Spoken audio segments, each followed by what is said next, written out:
Hello friends, आपके अपने YouTube channel MIM news bulletin में आपका हार्दिक स्वागत है।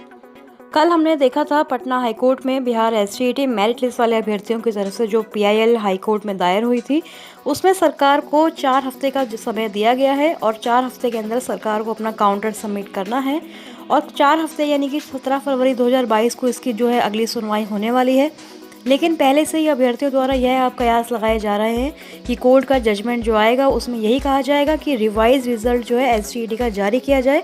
तो इस वीडियो में हम यही पहले चर्चा करेंगे कि STET जो रिवाइज रिजल्ट की बात आखिर कहाँ से आई। आज जो बिहार STET शारीरिक शिक्षा व स्वास्थ्य अनुदेशक अभ्यर्थियों की जो एक PIL थी पटना हाईकोर्ट में, उसका भी निर्णय आया है, उसकी भी सुनवाई हुई है, बड़ी सुनवाई। और शिक्षा विभाग को एक बड़ा आदेश भी जारी हुआ है। तो सारी ही चीज़ों को हम कवर करने वाले हैं, वीडियो में एंड तक बने रहें, काफ़ी यूज़फुल होने वाली है STET अभ्यर्थियों के लिए। और चैनल पर अगर पहली बार आए हैं तो सब्सक्राइब ज़रूर कर लें, क्योंकि लगातार शिक्षक बहाली की, STET की एवं 7 फेज़ की अपडेट्स हम आपको पहुंचाने का प्रयास करते रहते हैं।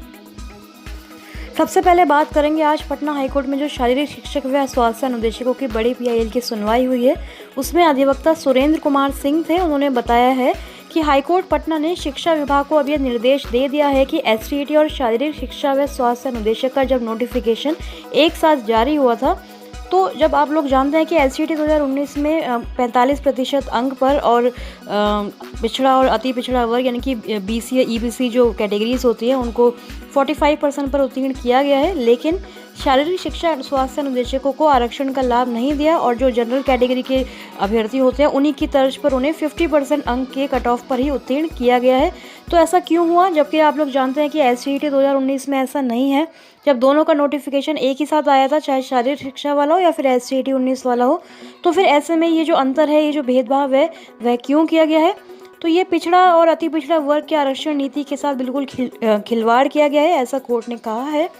चीफ जस्टिस की बेंच में केस संख्या CWJC 19611/21 की सुनवाई करते हुए विभाग को आरक्षण नीति का पालन करते हुए पुनः प्रकाशित हो ज्ञात हो कि इससे पहले पिछड़ा और अति पिछड़ा वर्ग के अभ्यर्थियों द्वारा जो ये जो PIL है दायर की गई थी और उसी में आज ये सुनवाई हुई है। आयोग ने भी आरक्षण नीति के साथ खिलवाड़ को गलत बताया है। विभाग को आदेश दिया गया है साथ में कि आरक्षण का पालन करते हुए 45% अंक व पिछड़ा और अति पिछड़ा वर्ग के पुरुष अभ्यर्थियों को उत्तीर्ण किया जाए। तो देखिए, काफ़ी बड़ा ये आदेश जो है दिया गया है पटना हाईकोर्ट की तरफ से, पर विभाग ने इस पर पहले संज्ञान नहीं लिया। तो अब फाइनली जो अभ्यर्थियों द्वारा ये PIL फिर से पटना हाईकोर्ट में दाखिल हुई थी और फिर से ये बड़ा आदेश जो है सुनाया गया है। तो 3 महीने के भीतर अभ्यर्थियों को इंसाफ मिलेगा, ऐसा शिक्षा विभाग को आदेश मिला है पटना हाईकोर्ट से कि आरक्षण का जो लाभ है इन स्वास्थ्य अनुदेशक व शारीरिक शिक्षा के अभ्यर्थियों को क्यों नहीं दिया गया। तो पॉसिबल है कि इनका जो रिवाइज रिजल्ट है वो बनेगा। पहले आप लोग जानते हैं कि लगभग 3000 अभ्यर्थी जो हैं पास हुए हैं, शारीरिक शिक्षा व स्वास्थ्य अनुदेशकों की बहाली के लिए पात्र हुए हैं। लगभग 8000 सीटें निकाली गई थी विज्ञापन में। तो अब देखते हैं कि कुछ और अभ्यर्थी, जैसे कि हम लोग देख रहे हैं कि 45% वाले बहुत सारे ऐसे अभ्यर्थी हैं जो नहीं आ पाए थे, उसमें 50% नहीं ला पाए और वंचित रह गए। लेकिन अगर ये EBC वाले जो अभ्यर्थी हैं 45% वाले अगर आते हैं तो और ज़्यादा जो अभ्यर्थियों की संख्या है वह बढ़ने वाली है। ज़्यादा अभ्यर्थी जो है पात्र होंगे, एलिजिबल होंगे शारीरिक शिक्षक व स्वास्थ्य अनुदेशक बनने के लिए। तो 3 महीने के अंदर ये सारी जो कार्रवाई है पूरी कर ली जाएगी, जैसा पटना हाईकोर्ट ने बड़ा आदेश दिया है शिक्षा विभाग को। अभी उसको ये फॉलो करना ही होगा। पहले भी इस तरह का आदेश आया था, लेकिन जो विभाग ने इस पर बिल्कुल भी जो है कोई एक्शन नहीं लिया, इसलिए फाइनली PIL दाखिल की गई अति पिछड़ा वर्ग वाले अभ्यर्थियों की तरफ से, ताकि उनको आरक्षण का लाभ मिल सके, जैसा कि STET 2019 में अभ्यर्थियों को मिल पाया है। अब चलते हैं STET 2019 मेरिट और नॉट इन मेरिट वाले अभ्यर्थियों की तरफ। जैसा कि कल हमने देखा PIL की सुनवाई हुई, पहले हियरिंग हुई है किसी भी STET मामले में। उसके बाद से लगातार अब यही उम्मीद लगाई जा रही है कि जो 4 हफ्ते के अंदर सरकार अपना हलफनामा, अपना काउंटर जो है कोर्ट में पेश कर देगी। उसके बाद जो सुनवाई होगी उसी में ये PIL का निपटारा हो जाएगा। सुनवाई कोई ना कोई होगी, कोई ना कोई जजमेंट ज़रूर आएगा, कोई ना कोई डायरेक्शन मिलेगा कोर्ट की तरफ से। तो इसमें अब ये कयास लगाए जा रहे हैं कि जैसे कि शारीरिक शिक्षा व स्वास्थ्य अनुदेशकों का जो ये फैसला लिया गया है कि जो 45% वाले अभ्यर्थी हैं उनको इंक्लूड किया जाए, उसी तरह से पटना हाईकोर्ट STET अभ्यर्थियों के लिए भी कोई ना कोई डायरेक्शन देगा। पॉसिबल है कि यहाँ पर भी रिवाइज रिजल्ट जारी करने की बात हो, तो रिवाइज रिजल्ट में देखिए 2 बातें हो सकती है।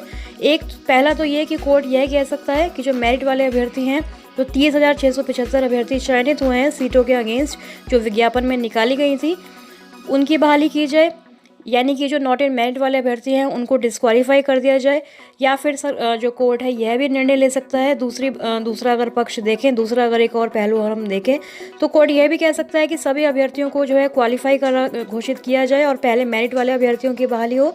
उसके बाद अगर सरकार चाहे तो नॉट इन मेरिट वाले अभ्यर्थियों को भी मौका दे सकती है। तो ऐसे कोई भी जो है अभी हम सिर्फ उम्मीद लगा सकते हैं, कोई फाइनल जो जजमेंट है वह तो पटना हाई कोर्ट को ही लेना है। तो लगातार अब यही जो है सोशल मीडिया पर भी चर्चा चल रही है, अभ्यर्थियों के मन में भी यही विचार आ रहा है कि क्या अब फिर से एससीईटी का रिजल्ट जो है रिवाइज होकर जारी होने वाला है। क्योंकि आज की पीआईएल की सुनवाई में भी जो चीफ जस्टिस है उन्होंने यही कहा कि नोटिफिकेशन के साथ खिलवाड़ क्यों किया गया है, छेड़छाड़ क्यों की गई है। तो इसी पर जो मेरिट वाले अभ्यर्थी हैं एससीईटी 2019 वाले, उनका भी अब यही कहना है कि जब नोटिफिकेशन में एससीईटी अंक प्रतिशत के आधार पर ही मेरिट बनाने की बात कही गई है तो इस तरह की जो विज्ञापन के साथ छेड़छाड़ क्यों की जा रही है। और जब लिखा था कि विज्ञापन के अनुसार रिक्तियों के अनुसार ही जो रिजल्ट देना है, तो फिर बीएसईबी ने इतनी बड़ी गलती कैसे कर दी। जितनी रिक्तियां निकाली गई थी उतने ही अभ्यर्थियों को उन्हें क्वालिफाई दिखाना था, उतने ही अभ्यर्थियों की जो मेधा सूची है घटते क्रम में उनको तैयार करनी थी, लेकिन ऐसा नहीं हुआ। क्यों उन्होंने सीटों से ज़्यादा अभ्यर्थियों को क्वालिफाई किया।